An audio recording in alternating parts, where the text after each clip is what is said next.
We are the Keyboard Samurai, a podcast focused on sharing insights to help those working in cybersecurity companies, be them technology or services.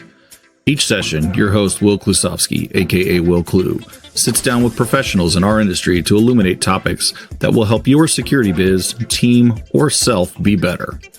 Let's hack into it now.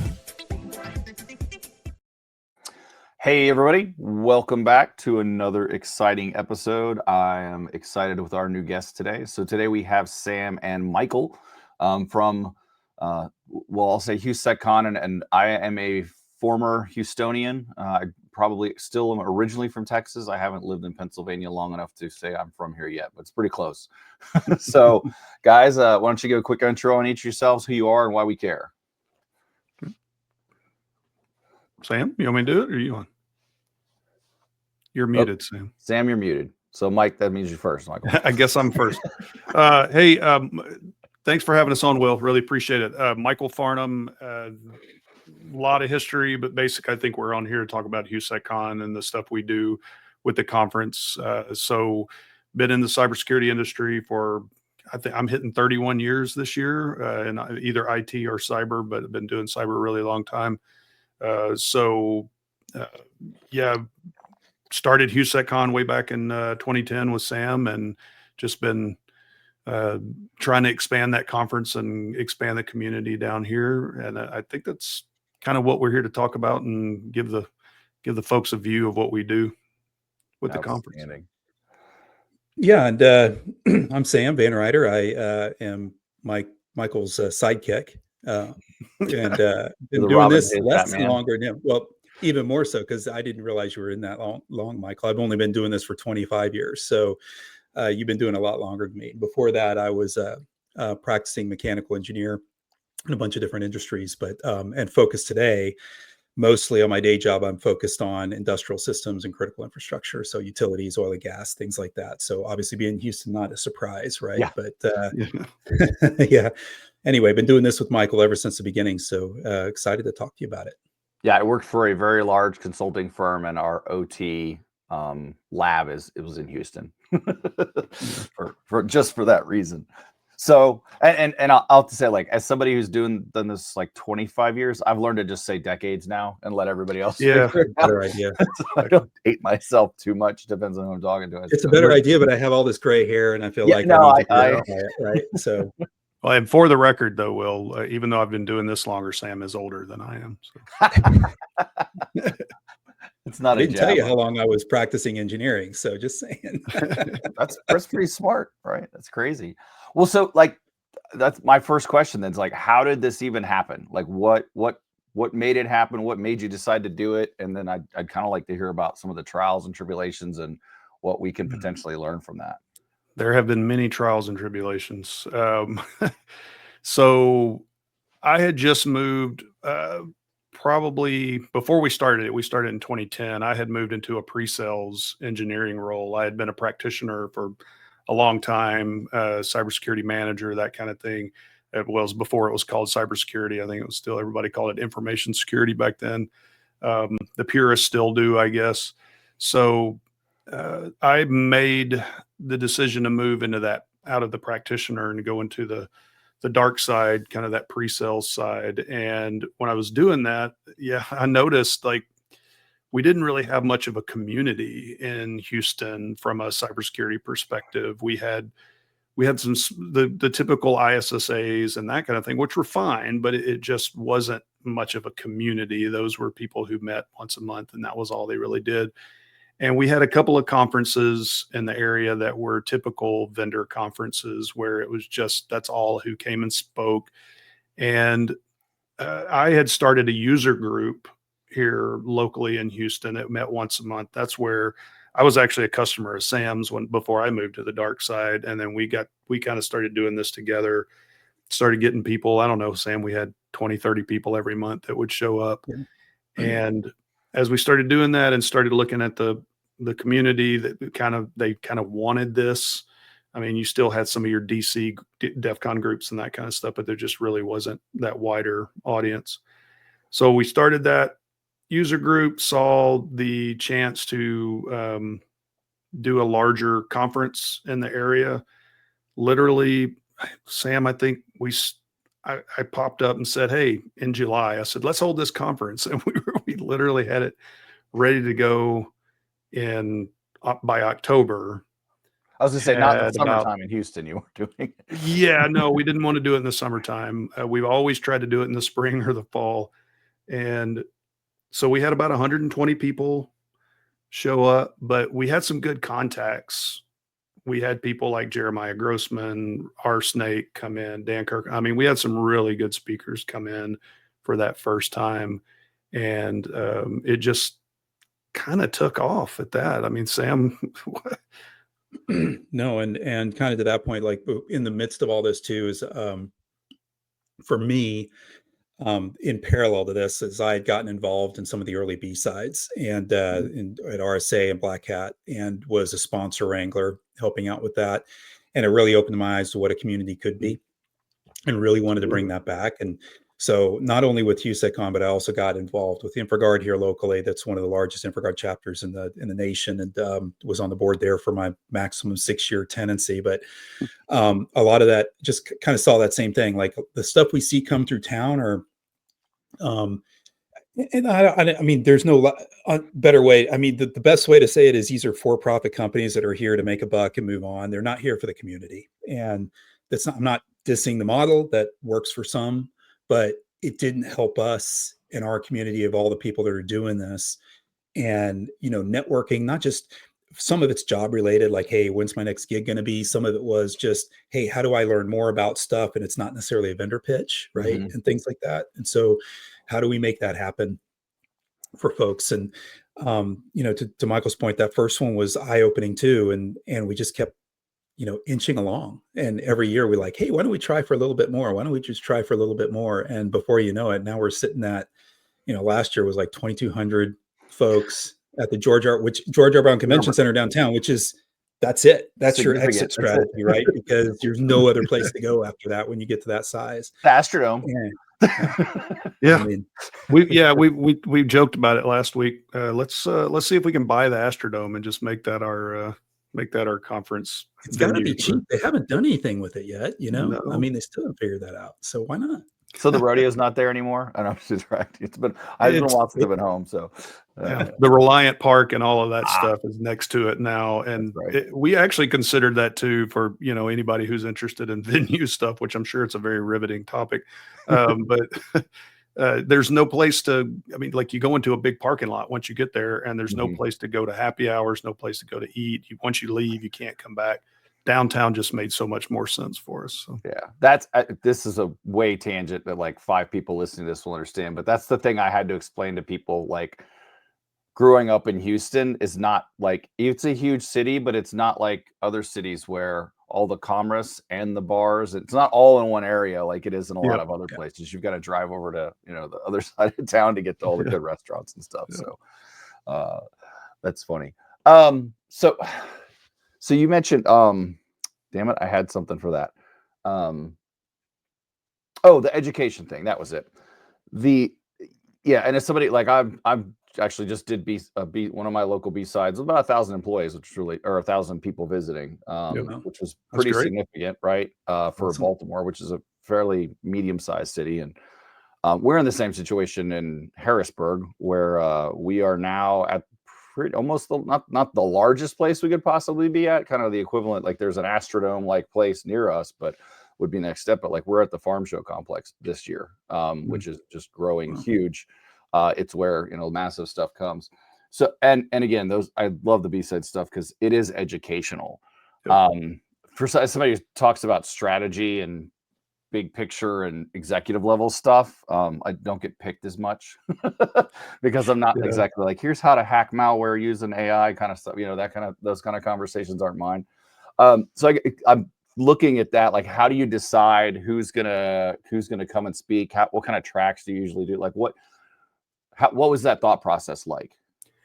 In the beginning, and I'm going to let Sam talk a lot about this, because what's your official title? Like EVP of content or something? I don't know. I'm the speaker guy. He's the speaker wrangler. So in the beginning, it was very curated. Like the first couple of years, we didn't have a call for papers because we were just trying to get off the ground. Mhm. And B-Sides was just getting off the ground back then as well. And there wasn't a B-Sides because we almost actually rebranded at one point to B-Sides Houston and decided we had already established our brand. So we decided not to do that. But we both, to Sam's point, we love B-Sides, been involved with Jack Daniel and everybody that was working on that back in the day. But we just said, let's just curate this. Let's find the people who are going to be interesting. I mean, back in 2010, Snake was putting out some of his biggest hacks. Like Jeremiah Grossman was still, I think, doing White Hat. He hadn't had White Hat very long. I mean, the people that we had coming out there were some of the top names, and we just had some of those contacts. I think it was, I don't know, Sam, probably 2012, 2013, where we decided to do an actual call for papers. But our idea was always like we would have a small committee, like 2-3 tops of people. And then Sam and I would always reserve the right to basically say, that doesn't sound interesting to you, but we'd like to have something that's a little bit off the wall. So we would always choose for our closing keynote. Like we would have different types of closing keynotes. We always wanted it to be fun, wanted to end it with a bang, be interesting. So, I mean, that's a quick way of looking at it, but I mean, Sam, add whatever you want there. No, I mean, that's grown into now where we have an official CFP process. Yep. And as that's grown, the interesting thing has been we get so much good content submitted that it's automatically grown the track count, right? So when we were at one point, you go from 3 to 4 tracks, and now we're at 10, and that could be 9 next year. It could be 11. It just depends on what kind of content we get. So when we work through those, it's very important to have, generally speaking, it's very important to be, this is something educational for folks. It's something people are going to, and by the way, it doesn't mean it has to be the cutting edge new stuff. There's some of that, and that's interesting, right? You want to go talk about some new AI deal or whatever. Awesome. But there's still plenty of people coming to this conference that are just getting started and they can use the fundamentals. So it's really a mix of things. And then of course you need the attraction of the big keynote speakers, right? To bring people in and know what they're getting, but honestly, like there's some of the speakers that are sandwiched in between those keynotes. Yeah. Are unbelievable, are actually just fantastic. Right. And we have multiple keynote worthy folks coming. The cool thing about this one coming up, even though we don't have the agenda and stuff, is because we're hitting our 15th essentially year anniversary, we've got a bunch of people from our first and second year that are coming back. We're kind of treating it like an anniversary, like a reunion a little bit. So we've got some of those original folks coming out, and all of them, like, they were really good then. Now most of them are like very well known. Everybody in the industry knows them by name, by face, generally. And we're not putting them all in keynote spots because we don't have that many. You can't. No, but they're fine. I mean, these are people who, they don't care. They know that we're a community event. They've been there since the beginning. They've watched us grow. They're friends of the conference. And we love having that relationship with folks.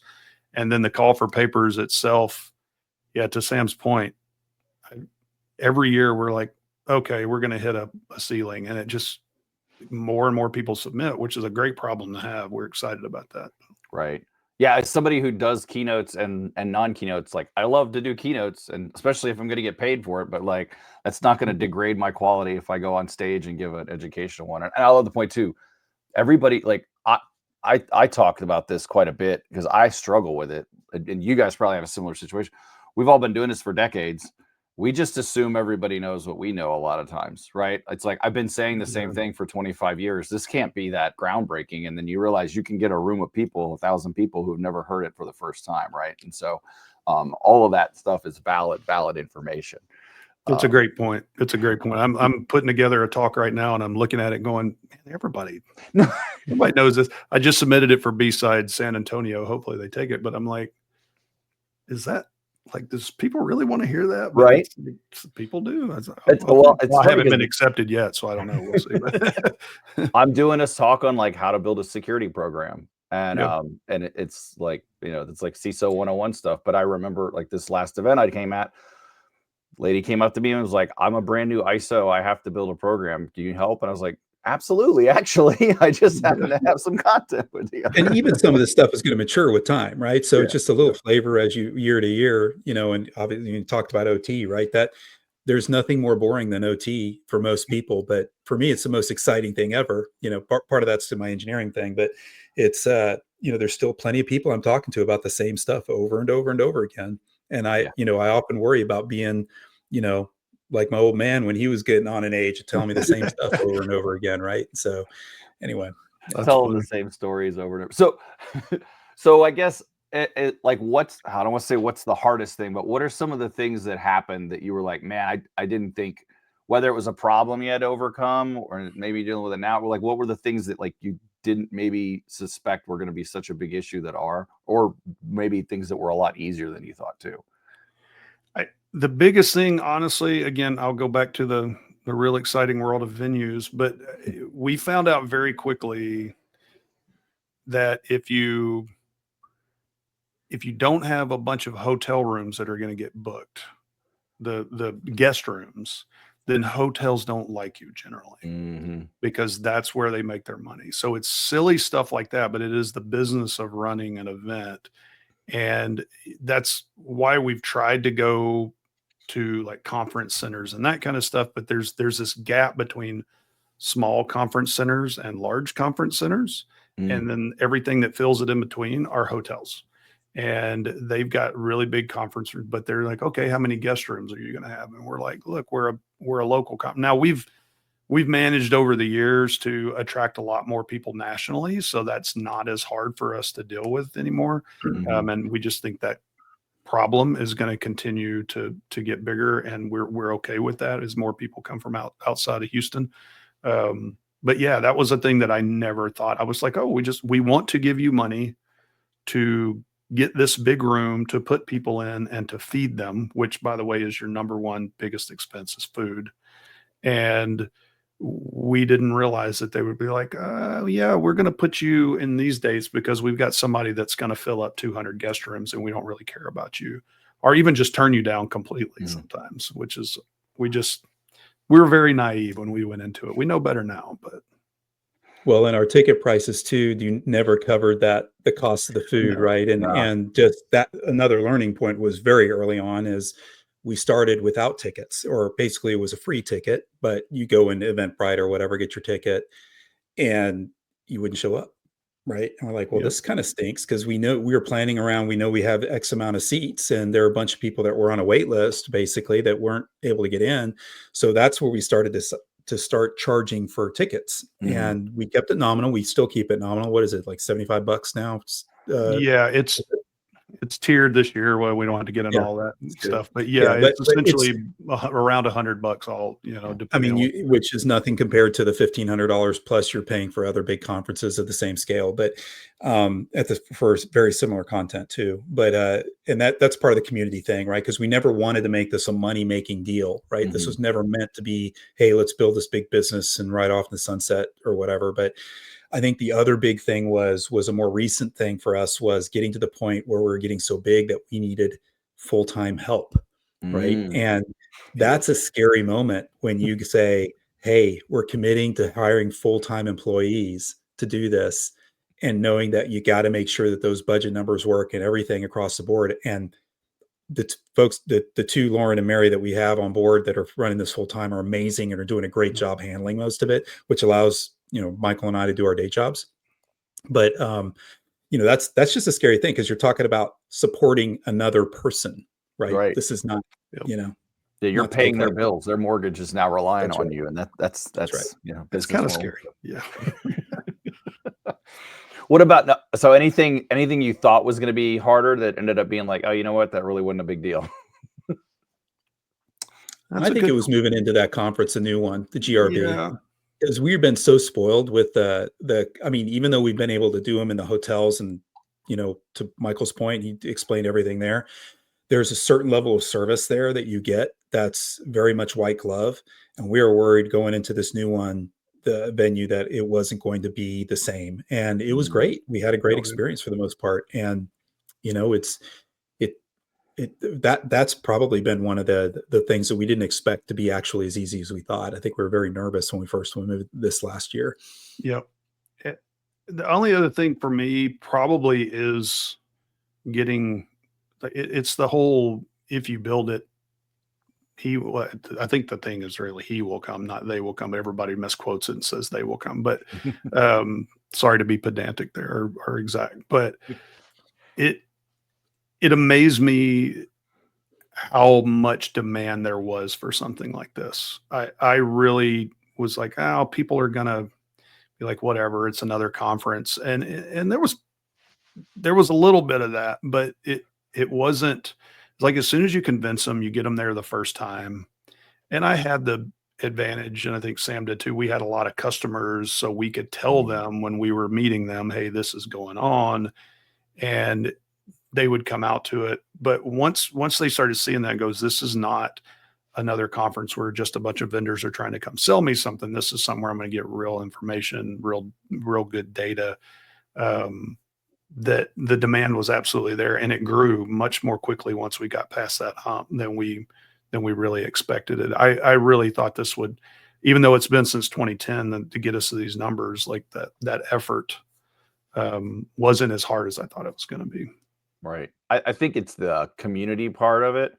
One of the first people I had on my podcast who I've been LinkedIn friends with for quite a while now, Mariana Padilla, she's all big about community. In fact, that's what our whole talk was about, how just build, and it's more and more happening. I'm hearing, like, again, when we were 10, 15, 20 years ago, there wasn't a community. Like we were like, it's very close knit. I think we all, like, I know at least in my hometown, just in IT, you're 1 degree of separation from somebody who knows somebody. Like it's that small. And so like even cybersecurity, it becomes even tighter. So it just makes sense to me that we would gravitate towards that kind of stuff. And it's funny too, because I think there's stark contrast in our industry. I think there are very, very extroverted people and then very, very introverted people. So you kind of have the people who like want to be down in the dungeon and left alone. And then, but the ones that want to get out, like really want to get out. They really want to get up on stage and make noise. It's the drama kid sort of syndrome, right? Yeah, that was the difference that I always saw in like the other conference I saw and I'm sorry that's not around, that Dave Kennedy did with DerbyCon. Like I loved that conference, and I think a good conference attracts, to your point, Will, both sides of those, right? They both want to come, and you got to give them something that is fun. So I was just having this conversation with somebody this morning about the way we kind of went in designing it. It didn't quite work out in its first version, but we finally got to that. Was we wanted something of probably a 3/4 conference where it's just people speaking, and like 1/4 HackerCon. Like, because if you go too far HackerCon, then you get, you only get that crowd, and then you get the people at the higher levels who don't want to go to it. If you go too far the other way, then the hackers don't want to show up. But the hackers are the ones that really gravitate to community. They're always building, even if they're introverts, they're always building that community internally somehow.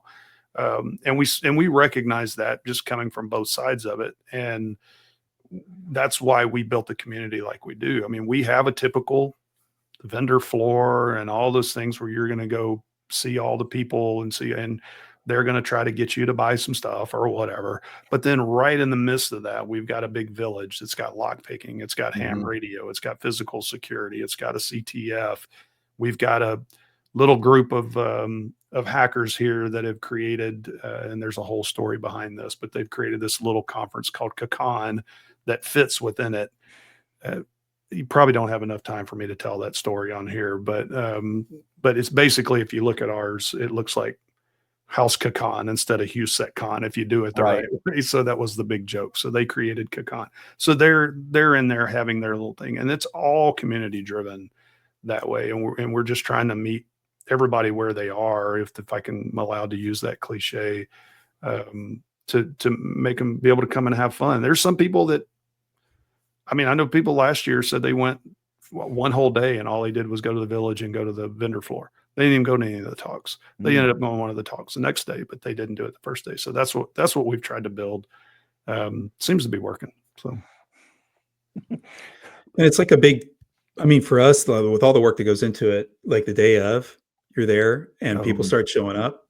It's like, it's like the best family reunion ever, right? It's just, it's so cool to see everybody at one. And there's a lot of people I only see there, and to see them there and be able to support them and make their day better, right, by being there, it's super rewarding. And we have stories of folks finding jobs, college students getting into the industry, people doing their first talks, which we love to see. Like, come do your first talk, cut your teeth at HOU SEC CON, things like that. So there's a lot of really cool, just personal wins that are, I guess you'd call them soft wins, right? They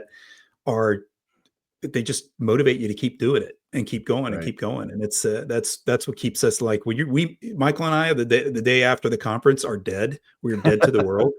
For sure. And we're non-functional at best. But the following day, I'm telling you, the following day, he and I are texting back with each other like, hey, we got to do this next year. This, before we're already back on the horse, right? So it's really cool to see. Leading up to it, like 2 weeks before, we're like, why do we do this again? And then as soon as it starts, we're like, okay. Oh, that's why.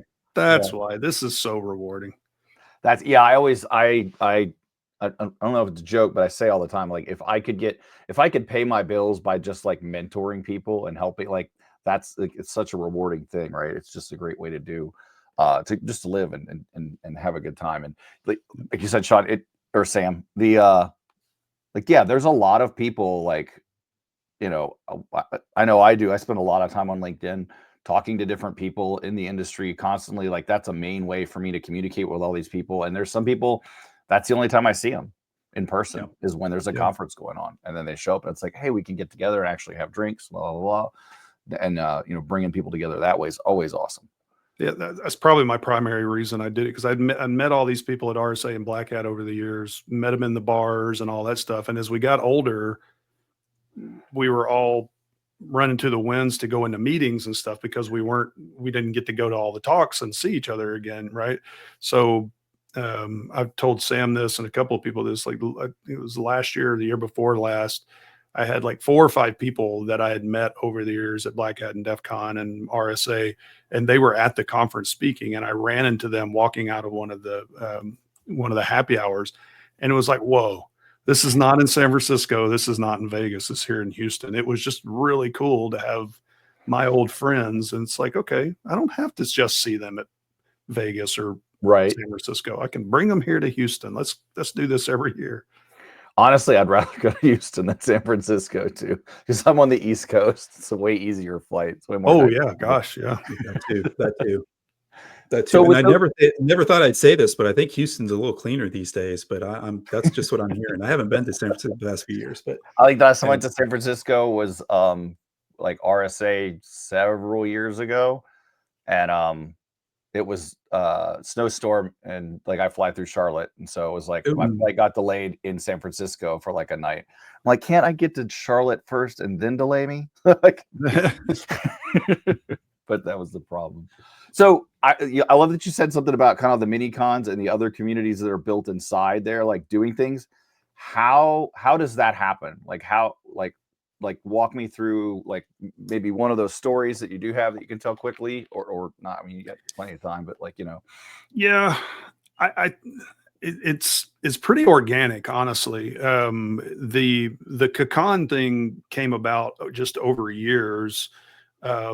We literally, like I said, it looks like HOU SEC CON. When we first started, we had real estate agents asking us if they could come to the conference, and it was like, yeah, come on.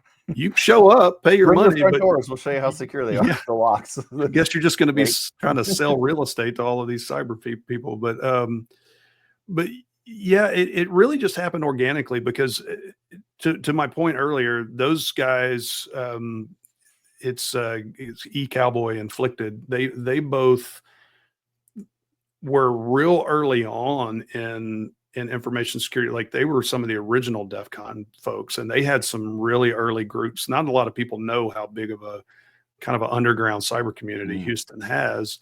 And those guys didn't come for years, like did not come to our stuff for years because they thought we were just another con. When they finally came and saw that it wasn't like that, and we had a village, and that was kind of how we got an outreach to them, was because we were doing some of this stuff that was appealing to the hacker crowd.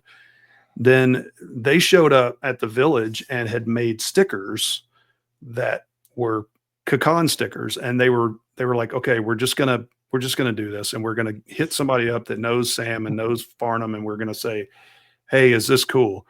And they were sitting in the village going, man, they're gonna kick us out. They're gonna kick us out. They're gonna kick us out. And we were like, I got up to them and I was like, this is, I don't cuss on her, but I did say friggin' awesome, but with other words. I was like, this is awesome, dude. This is like really cool stuff. And we love that community thing. And that's really how it came to be. We were just like, why don't you come be a part of this? We don't want to stress you out, but if you want to be a part of this, be a part of it. And now they are. I mean, this will be our second year. They're going to have a space. I don't know, Sam, I don't know if you got any other stories on this. It's very punk rock. Well, yeah, we've got, as a result of what we've been doing, we have a couple spin-off conferences that have grown, right? And so, and I'll talk about my baby, if you will. We Michael and I used to like to call it my baby, but it's the OT SEC CON, and so we've always had an OT track probably for the past 4 or 5 years, because I'm selfish and I like to have that content. And we're in Houston, by the way, which is probably the ICS capital of the world.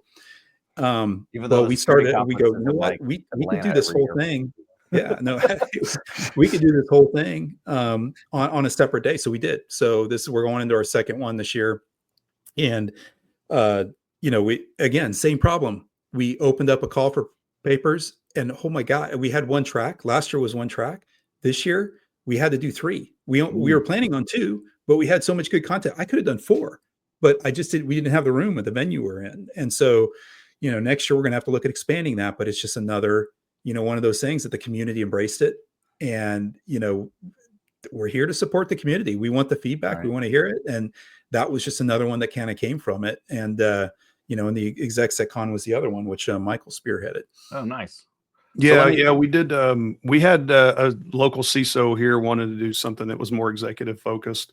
And that to us was like, yeah, let's do it. I mean, let's do a track that's specifically focused on that, because we did have a little bit of trouble getting the CISO crowd. Like we had quite a few of them, but we would stop generally at that like director level. And then the CISOs were like, I'm not going to spend 2 days going and do that, blah, blah, blah, blah.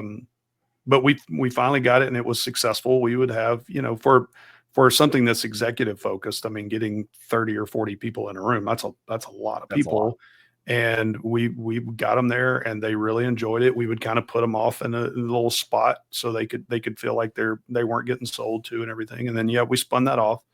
That'll be the second year again this year.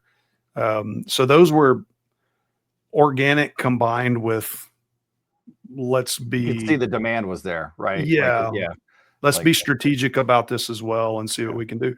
And what's cool about it is we can literally hold those twice a year because we still kept the tracks at HOU SEC CON for the year too. So it's not just one.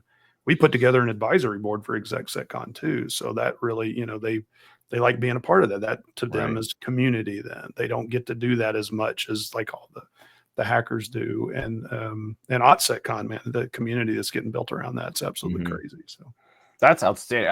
I might have to pick your brain after this because that's my crowd.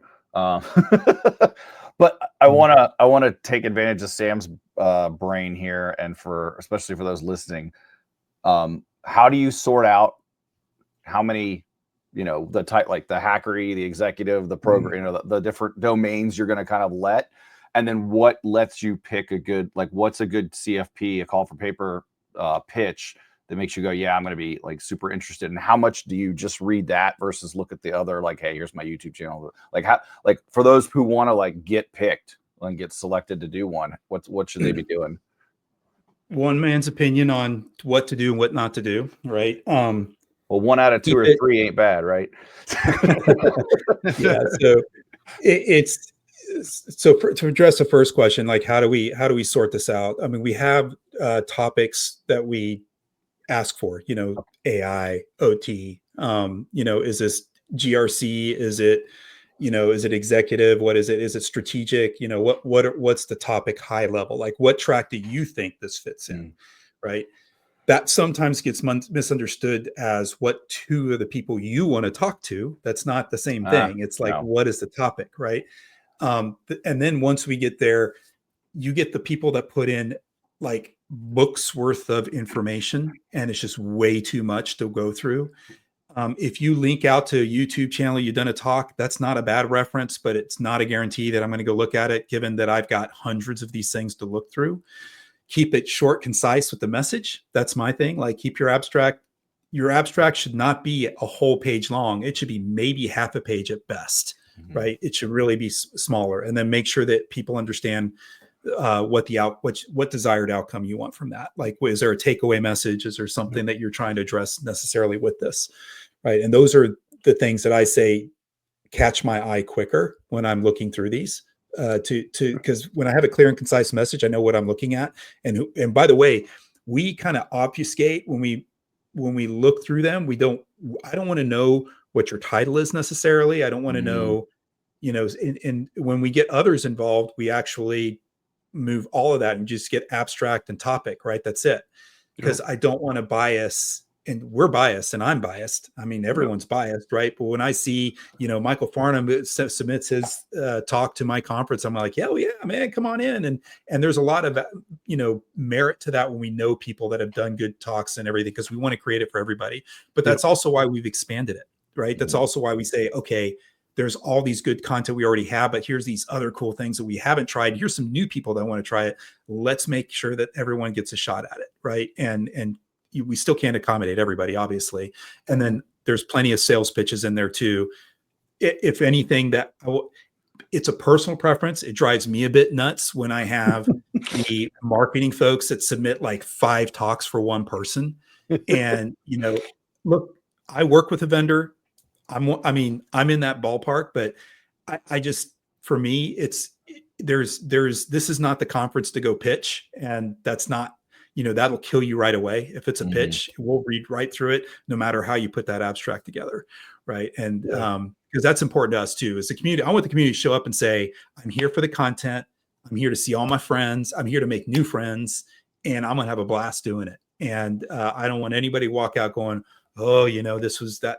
And you're going to get it every once in a while. You're going to have somebody that goes in and pitches and stuff. And that happens because vendors have great resources. I work at a company that has amazing speakers, and, but there are some that have amazing speakers and they may be driven by a marketing, direction. So it's a balance of a lot of those things, but short and sweet is usually the best way.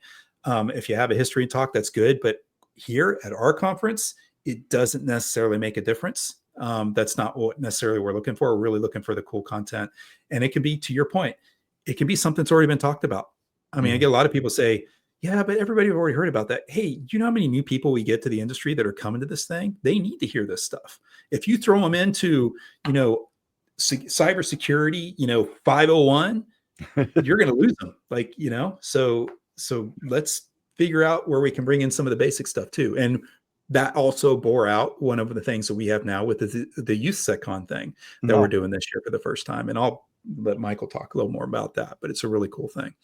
Yeah, that's our focus on trying to get more people into the industry, starting at the high school level. So we had a couple of people, Ray and Arthi, that come from the industry and have they're practitioners. I think Ray, he's also a professor at a local community college here as well. And it was all about, again, building the community more and more and more. And we saw over the years several attendees bring their kids with them. And we were like, and then, the smartest one used them to hack the system where they would go get all of their stamps from the vendor so they could get in the prize drawing and stuff. But we saw the kids like really interested playing in the CTF, messing around in the village. My kids learned how to lock pick. Sam and I kids used to actually take part and like help with registration and stuff. So we were like, we talked about it for years to do it, and we decided, let's go ahead and do it. Let's get this done. We got a couple of people who are really interested in helping, and we've had no shortage of volunteers that want to help with that. And obviously keep it secure. These are high school kids, 9th through 12th grade. But at the same time, like, it's getting them in there, getting them exposed to what a real show is like, getting them to see what the industry is really like by doing certain practices within their area. So they go, look, this is not like the movies necessarily. Right. I mean, you need to know what it's really like, but also have fun. That's been a big thing for us too. And then all of those kids who come back and go, look, this was awesome. Or if we do anything to influence them to get into cyber, then they're probably going to come back to the show later and contribute to the community. They're going to get into the industry and contribute to the community. And that's what we're looking for. That's outstanding. Yeah. The talk I just did, after my talk, a kid came up to me. I say kid because he was a volunteer. He had the red shirt on, for that was the color for the people working. He volunteered. He's like, I'm in high school. And I was like, that is amazing. That's awesome. awesome. Like, I have a buddy who was, did a couple of years of college, and then, I helped kind of get him into IT and all this, and side of the house. And I took him to a B-Sides, and he was like, what is this? He didn't even know what was going on. So I'm like, you're good on you in the high school to start getting involved. And that's a great thing. I think I could take away for anybody else who's doing these events. Again, I've had a contact. She teaches at a local university, and she literally brought all her students from her little core for one of her security class. It was like, go talk to all these people, go start networking right now. That's awesome. Yeah, we've had colleges for a long time that partner with us, and we've got a couple of community colleges and a couple of teachers that actually give credit when they go to HOU SEC CON. Like, they get credit to go, which we've loved, and we've always given them discounted tickets because we know that they even at our lower prices that are lower, $100 a lot for a college kid. Absolutely. But then we've got one community college here that funds it for them every year. Like, they buy their tickets for, we're talking, I don't know what, probably 30, 40 kids, if not more. They'll buy a pool and send them all. So those are the kind of partnerships that we looked at about. Yeah, we've got the typical sponsors and everything else, and they're the ones that fund the thing. And but they're also, we've got partnerships with them. They're really good to have it, and that keeps our ticket prices low and lets us keep getting those younger people in there as well. So Sam, I want to ask you one last question, going back to the topic of for everybody who wants to get selected, because you said you'll sometimes, again, kind of the voice it, right? You don't know what's going on. You don't know who it is. So is there any decision-making criteria around, is this person going to be able to go up on stage and speak? Do you know what kind of presenter they're going to be? Do you evaluate, because unless they give you something so are you just taking a crapshoot every time and hoping they're going to be prepared? Is that how it goes? So there's a question in there that says, have you presented this before? Right. And yes and no, or whatever. And a lot of times you get feedback like, no, but I have a different version or whatever. That's, so you've spoken before. That's fine. No, there's a bit of a crapshoot there, but you know what? If we're not taking a chance on our community members, I mean, we're not doing it right, So yeah, we're going to have people that aren't going to be, that are there for their first talk. Maybe some of them might bomb. It could happen, right? But generally speaking, we're open for coaching. We're open for helping folks out and things. And heck, I'll hook them up with other speakers to kind of give pointers and things if they want. So we have all been in this industry long enough to know there are folks that are awesome speakers, but they're not going to be around forever. Who's going to be the next cadre of speakers that are going to be out there doing the same thing, right? And hopefully they got their start at our conference, right? That'd be kind of cool. So yeah, there's a bit of a crapshoot there, and to the point of doing stuff with schools, we've had students come and speak. That's okay. You did a research paper, something awesome. Come present it. Right. One thing we've got going this year is Tommy Todd, who's a friend of mine that I used to work with. He teaches at I think it's Appalachian State, and he's actually got kids that he doesn't only teach them, he mentors them. So he's got them putting presentations together, and they're going then in front of 3 or 4 people at a time to do their presentations, and whoever gets judged to be the best presentation is actually going to come get to speak at HOU SEC CON, and that'll be the first time they actually spoke at a conference.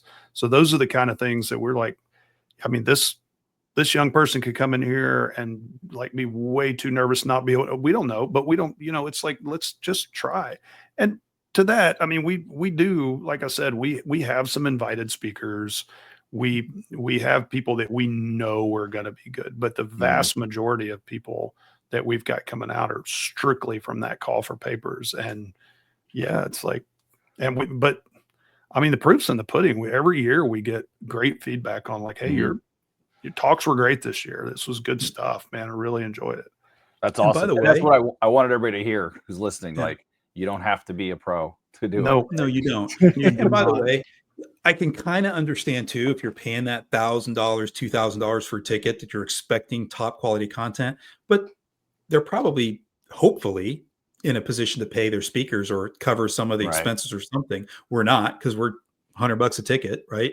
Yeah. But when you talk about having all this content at such a low price, which by the way, we record a lot of these sessions, most of them that are available, and we release them out to everybody. You don't have to pay for it, right? It's to give back to the community again. So if you happen to be, some other state and you don't want to travel, but you want to get the content, hey, it's all out there. Everything we've done and recorded, it's all posted. You can go look at it now. Right. Now we'd like you to come out. Sure. Yeah, we enjoy that because we want that community, perspective. Yes. We want everybody to have that fun together. But yeah, if you can't make it that year, it's going to be there. And to say is, it's all out there right now. No. That's outstanding. Yeah. And it's like, I mean, even being paid, like I know there are some that will pay, like cover expenses, but they're not necessarily paying, right? Those are different like types of speakers and gigs you get. So that's outstanding. Well, guys, where can everybody find you on the interwebs? Should they want to, personally and HOU SEC CON wise? So Houston Sec, SECCON.com. We didn't do HOU SEC, even though we have that domain. We're like, okay, we recognize HOU SEC. I might get confusing. So HoustonSecCon.com. For the other two conferences, we've got OTSecCon.com. We've got ExecSecCon.com. I think, and we've got a user group that we run too, which is, it breaks the mold. It's HSCusergroup.com. And we have about 40 or 50 people. If you're in the Houston area or surrounding, you can come out to that. And that's once a month and that's for free. So, and we've got the LinkedIn page too. So it's also, you mentioned LinkedIn. I'm also a big LinkedIn user. We post a lot of our stuff there and other social media, but LinkedIn's probably the main one where you'll see a lot of those as well. And this year the conference is on September 30th and October 1st. So that's where our, that's this year's date. Good weather. All right, guys. Well, thank you so much for your time. I'll talk to you again soon, I'm sure. Thanks, Will. Thanks for having us. Appreciate it. Thanks for enjoying Keyboard Samurai Podcast. If you'd like to engage, find Will on LinkedIn at /WillClue or visit at willclue.me. That's WILKLU.me for more info. Disconnecting now. Synac you later.